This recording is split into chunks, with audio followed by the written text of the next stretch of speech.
मित्रों, हमारे मन में अक्सर ये सवाल उठता है कि मृत्यु आखिर क्या है। हम इतना ही जानते हैं कि किसी भी जीवात्मा अर्थात प्राणी के जीवन के अंत को ही मृत्यु कहते हैं और वृद्धावस्था, कुपोषण या किसी एक्सीडेंट के परिणाम स्वरूप मृत्यु होती है। हालांकि हमें पता रहता है कि वह आप सबको आएगी, लेकिन यह पता नहीं चल पाता कि कब आएगी। आज की प्रस्तुति में हम जानेंगे कि मृत्यु क्या है, मृत्यु के समय क्या होता है और मृत्यु के पश्चात क्या होता है। मृत्यु के अनुभव के बारे में कोई किस प्रकार बता सकता है, यह संदेहास्पद है, क्योंकि मृत व्यक्ति अपना अनुभव नहीं बता सकता। जिनका जन्म हुआ है उन्हें अपने पिछले बारे में कुछ भी याद नहीं है। कोई नहीं जानता जन्म से पहले और मृत्यु के बाद क्या होता है। आज हम आपको बताएंगे कि स्वर्ग और नर्क के कितने प्रकार होते हैं। यह भी जानेंगे कि मृत्यु के बाद आत्मा के साथ क्या होता है। तो चलिए शुरू करते हैं आज का वीडियो, लेकिन इसे अंत तक देखिएगा, क्योंकि साथियों यह वीडियो आपको बहुत कुछ सिखा कर जाएगा। अगर चैनल सब्सक्राइब ना किया हो तो अभी कर दीजिएगा।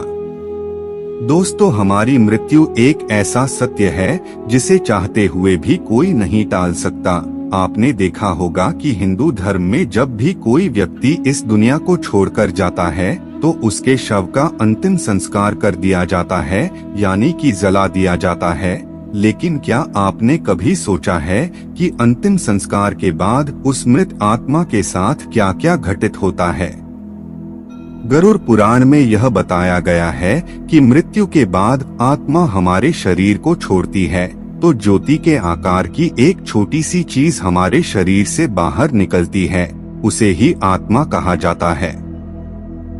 और दो यमदूत हमारी आत्मा को 24 घंटे के लिए हमारे से दूर ले जाते हैं, यमलोक के दर्शन करवाने के लिए और हमारे पाप और पुण्य का लेखा जोखा करवाने के लिए चित्रगुप्त और यमराज के सामने।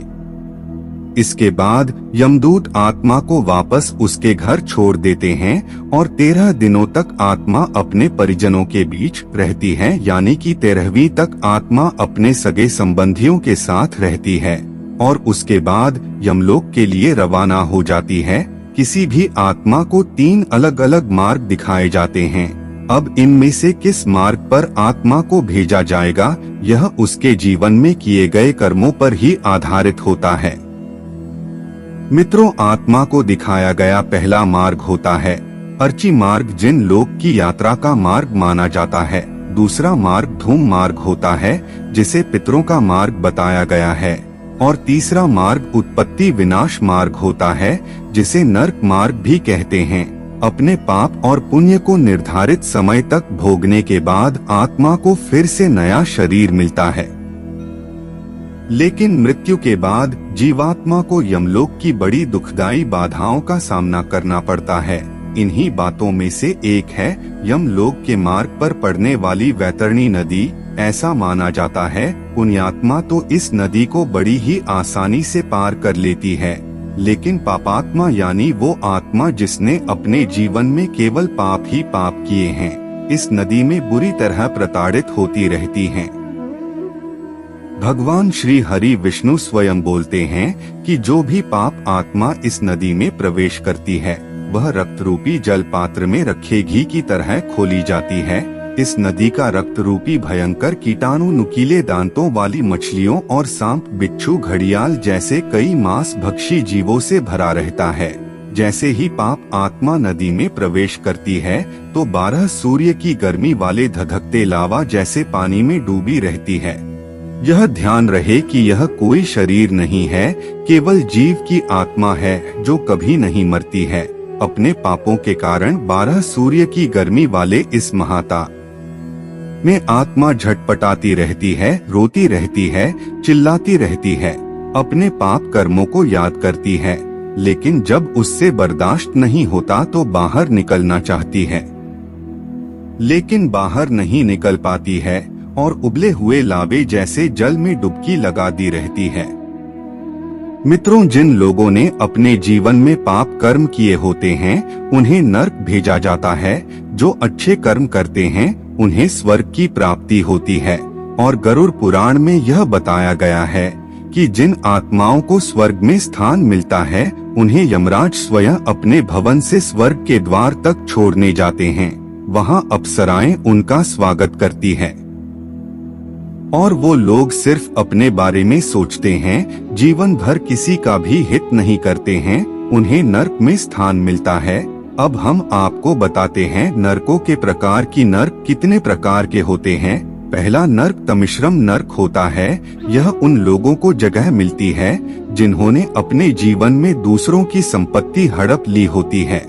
यहाँ उन्हें तब तक मारा जाता है जब तक कि वह बेहोश ना हो जाए। दोबारा होश में आने के बाद फिर से उन्हें इसी तरह लहूलुहान किया। यह सिलसिला तब तक चलता रहता है जब तक कि सजा का समय समाप्त ना हो जाए। दूसरा नर्क कुंभीपातम नर्क होता है, जहां उन शिकारी लोगों की आत्माओं को सताया जाता है जो अपने शौक के लिए जानवरों की हत्या करते हैं। उनके कर्मों की सजा में उन्हें खोलते हुए तेल में उबाला जाता है। असीतापत्रम नामक नरक में वह लोग आते हैं जो अपने कर्तव्यों से ही मुंह मोड़ लेते हैं, जिम्मेदारियों से भागते हैं। यहाँ लाकर उन्हें तब तक चाकुओं से छलनी किया जाता है जब तक कि वे बेहोश नहीं हो जाते हैं। आगे गरुड़ पुराण में कला सूत्रम नर्क के बारे में बताया गया है। यह वो आत्माएं आती है जिन्होंने अपने जीवन में कभी भी बड़ों का आदर सम्मान नहीं किया है और इस नर्क में उनके बुरे कर्मों की सजा देने के लिए उन्हें अत्यधिक गर्मी में तब तक रखा जाता है जब तक कि उनके दंड की सीमा समाप्त नहीं हो जाती है। तो मित्रों, आपने देखा कि अंतिम संस्कार के बाद आत्मा के साथ क्या क्या होता है और किस हिसाब से स्वर्ग या नरक की प्राप्ति होती है। गरुड़ पुराण में अंधातश्रम नरक के बारे में बताया गया है। यह नरक उन पति पत्नियों की आत्माओं के लिए है जो अपने साथी को केवल लाभ व उपयोग की वस्तु समझते हैं और स्वर्ग में उनकी आत्माओं को तब तक मारा जाता है जब तक उनके दंड की सीमा समाप्त नहीं हो जाती है। तो दोस्तों, यदि आपको ये वीडियो पसंद आया हो तो इसे लाइक और शेयर जरूर कीजिएगा। हमें उम्मीद है कि आपको आपकी सारी समस्याओं का समाधान मिल गया होगा। ऐसी ही और जानकारी से भरी वीडियो देखने के लिए हमारे चैनल को सब्सक्राइब करें। धन्यवाद।